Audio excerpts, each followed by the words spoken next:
Hello gentlemen. In my previous episode I provided an introduction, explaining who I am, how I became a Migtow and my goals with this channel. This time I will do my first focused review. I will examine the film, The Counselor. It's written by Cormack McCarthy and directed by Ridley Scott. I'm going to attempt to limit the spoiler factor, as I really want you to experience this film organically and without too much bias. I will, however, give you some insight into why it's a worthy watch for Migtow. Thus, there may be minor spoilage.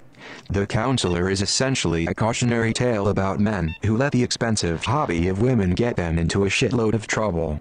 It provides a very profound Migtow statement when you read between the lines of all that happens. On its face it's essentially about greed and human nature. However, from the Migtow perspective it becomes much more. Fassbender, the Counselor, plays the romantic blue pill lover man. Javier Bardem plays the purple pill man who understands the nature of women but still chooses to be charmed by them. And Brad Pitt plays the red pill man, who lets his PUA tendencies override his better judgment regarding the enemy. I really related to all these characters because at one time or another I have worn all of these hats. I've been that same romantic dreamer, fronting simp-ass or poon-chasing idiot on too many occasions. The best part of this film is that it gives you what I believe to be a genuine look at the true nature, tactics and philosophy of women via the Cameron Diaz character. She is the living incarnation of the female directive. But what really makes this a masterclass in Migtow is that she is juxtaposed against the very beautiful, soft and sensitive Penelope Cruz character. Penelope's character comes across as the perfect Nawalt. However, she is merely a perfect example of the mask women wear to hide the simple truth. They are all just like the Cameron Diaz character on the inside. They are two sides of the same coin. While you will encounter many women who work overtime to give off the air of a Nawalt, what you must remember is that regardless of how passively they move the goalpost, their directive is always the same. Siphon your resources. In this film Penelope's character shows you the very passive version. She's the type who will seem overjoyed to secure your services initially. However, she will slowly but surely move the goalpost of what she expects. In my opinion, these are the worst of the female species. The Cameron Diaz character is the passive-aggressive version. She uses portions of the truth in an effort to override your neocortex and stimulate the limbic section of your brain. She wants you to be clear that you will always need to jump higher. Her truth, however, isn't proportional to the game she's running on you. She just gives you more truth than the average broad. When they are that truthful, you should proceed with extreme prejudice. If the truth she offers you is very harsh and matter-of-fact, what she is keeping from you can only be much worse. And even with that said, I prefer the Cameron Diaz character to the Penelope Cruz character. With Cameron's character, what you see is what you get. I find the Penelope Cruz characters, I'm so innocent Nawalt posturing to be exhausting. There's a fantastic scene where the two of them converse. This eerie conversation gives a glimpse into how the female mind really works. When you watch it, try to think of it as one woman talking to herself. Penelope is what you see and hear when speaking to women. Cameron's character, however, is what that woman is really thinking. The other thing that struck me is this. The men in this film are presented as the anti-hero protagonists we are supposed to be rooting for, but they are not. The women are actually the anti-hero protagonists of the film. Very much like the real world we inhabit. Just pay close attention to what happens to all of the men in the film. Early on in the film there is also a fantastic scene in which Javier Bardem and Cameron Diaz discuss the nature of truth. Javier's character is working to assess what Cameron's character is thinking or feeling about him. Like the simp he is, he asks her some silly questions in an effort to satisfy his insecurities and understand what she sees in him. She gives him answers that take him aback, to which he inquires, "Don't you think that's a bit cold?" Cameron makes it clear to him that to her that such a concept is irrelevant to her. She answers him, "I think truth has no temperature."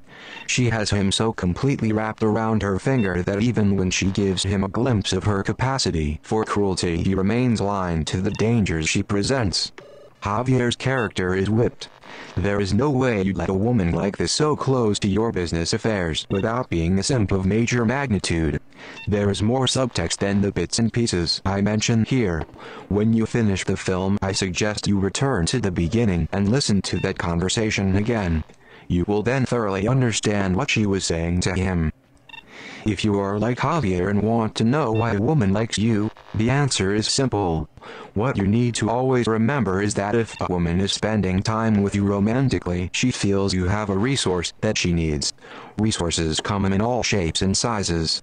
Don't believe that just because she's not asking you for money that you are not being used for your utility. Another of my favorite scenes is the Fassbender character speaking to a jeweler in his blue pill efforts to find the perfect diamond for his lover. He explains to the jeweler how he does not want to get her a ring she will be uncomfortable wearing. He says, "I don't want her to have a diamond so big that she'd be afraid to wear it."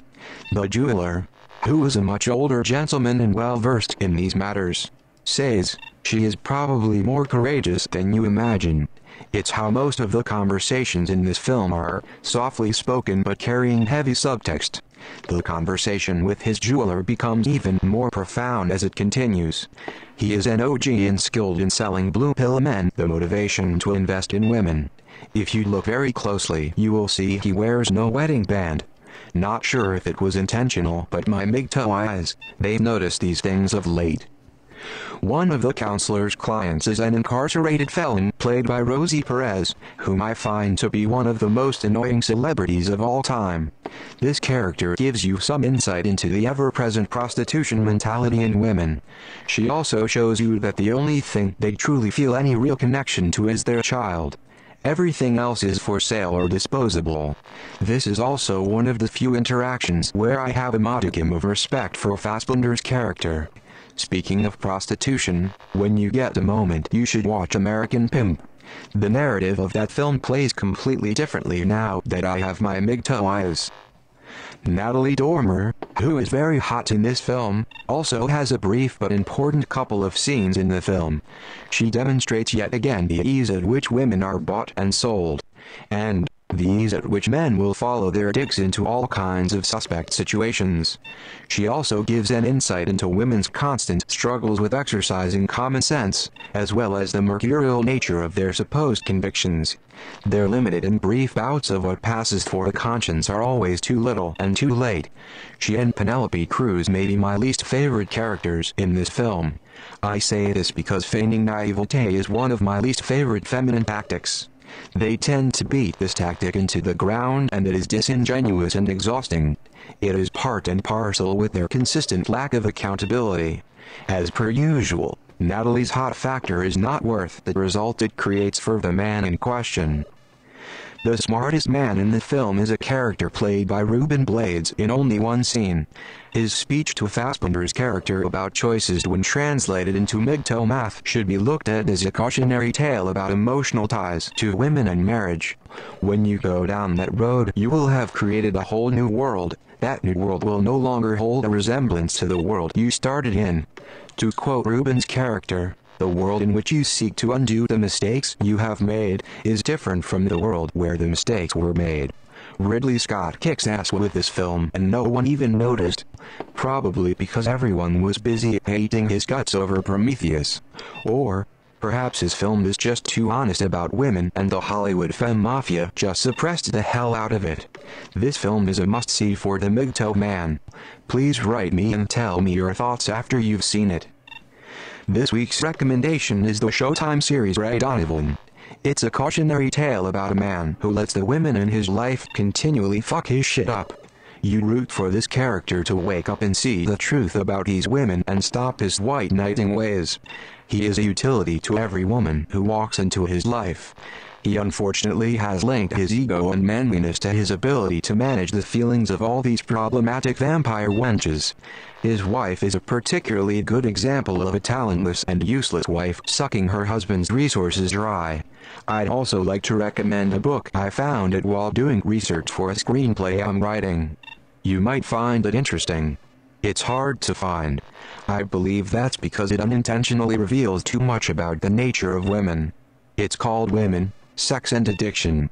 It's written by Charlotte Davis Castle.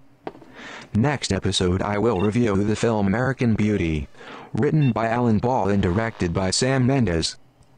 It's a cautionary tale about marriage and its lack of return on investment. That's it for this week, fellas. Thanks for checking me out, and feel free to send suggestions of films and series I should review. And lastly, always remember that if a woman is breathing, she is most likely lying.